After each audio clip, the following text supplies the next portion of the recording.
Hello नमस्कार। मैं Pradeep Kumar Kashyap. Welcome to the my YouTube channel Discovery of Life News. Bharat की धरती इतनी पवित्र है कि इसमें कई दिव्य संत एवं महापुरुषों ने जन्म लिया है, जिनके बारे में आप जानकर चकित रह जाएंगे। ऐसे ही दिव्य संत देवराहा बाबा थे। सहज सरल सादा जीवन जीने वाले देवराहा बाबा अष्टांग योग सिद्ध थे। देवराहा बाबा बहुत ही ज्ञानी थे कि देश विदेश के बड़े से बड़े लोग उनसे मिलने आते थे। देवराहा बाबा एक महान संत योगीराज हैं। देवराहा बाबा भारत के उत्तर प्रदेश के देवरिया जनपद में एक योगी सिद्ध महापुरुष प्रसिद्ध संत थे। देवराहा बाबा अष्टांग योग में पारंगत थे। देवराहा बाबा का जन्म अज्ञात है, यहाँ तक कि उनकी उम्र का आकलन भी नहीं है। हिमालय में अनेक वर्षों तक अज्ञात रूप में रहकर उन्होंने साधना की। वहाँ से वे पूर्वी उत्तर प्रदेश के देवरिया नामक स्थान पर पहुँचे। वहाँ वर्षों निवास करने के कारण उनका नाम देवराहा बाबा पड़ा। देवराहा बाबा भगवान राम के भक्त थे। देवराहा बाबा के मुख से हमेशा राम नाम निकलता था।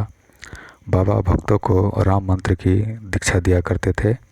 देवराहा बाबा प्रभु राम, श्री राम और श्री कृष्ण को एक मानते थे और भक्तों को कष्ट से मुक्ति के लिए कृष्ण मंत्र भी देते थे, जो इस प्रकार से हैं।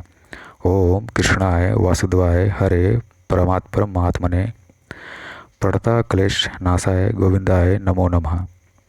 बाबा का कहना था कि जीवन को पवित्र बनाए बिना ईमानदारी, सात्विकता, सरलता के बिना भगवान नहीं मिलते। इसलिए सबसे पहले जीवन को शुद्ध एवं पवित्र बनाओ। सिद्ध योगी में जो शक्तियाँ हैं उनका वर्णन पुराणों में विस्तार से है, लेकिन इसका जीता जागता उदाहरण आपको देवराहा बाबा के रूप में मिल जाता है। देवराहा बाबा अपनी उम्र, तप और सिद्धियों के बारे में कभी कोई दावा नहीं किया। देवराहा बाबा की उम्र लगभग 200 वर्षों से लेकर 900 वर्षों तक के करीब माना जाता है। सहज सरल सादा जीवन जीने वाले देवराहा बाबा अपने भक्तों से बिना कुछ पूछे उनके मन की सारी बात जान लेते थे। इसे आप चमत्कार कहें या फिर उनकी साधना की शक्ति। कोई इंसान इतना वर्षों तो कैसे जी सकता है? अगर कोई भक्त उनसे इस प्रकार का प्रश्न करता तो बाबा उत्तर देते हुए कहते थे कि बेटा, यह सब अष्टांग योग व खेचरी मुर्दा का कमाल है, जिससे इंसान वर्षों तक जीवित रह सकता है, जिसमें कोशिकाओं का पुनर्निर्माण व पुष्टता बना रहता है। मृत्यु का अर्थ कोशिकाओं की क्षति से है। देवराहा बाबा जमुना का पानी पीते थे और दूध, शहद, श्रीफल के रस का सेवन करते थे। किसी अन्य आहार का प्रयोग नहीं किया करते थे। वे कभी आम इंसानों की तरह भोजन नहीं करते थे। क्या बाबा को भूख नहीं लगती थी? तो इस प्रश्न का उत्तर कई वैज्ञानिकों के अध्ययन में मिलता है। एक वैज्ञानिक शोध के अनुसार यदि कोई व्यक्ति ब्रह्मांड की ऊर्जा से शरीर के लिए आवश्यक एनर्जी प्राप्त कर ले तो वह उसे भूख नहीं लगती है। साथ ही अगर कोई व्यक्ति ध्यान, क्रिया योग, क्रिया हठ योग, क्रिया से संतुलित जीवन को अपनाए तो वह अधिक आयु तक जी सकता है। बाबा हमेशा एक लकड़ी के मचान में रहते थे, जो धरती से 12 फीट की ऊंचाई पर होता था।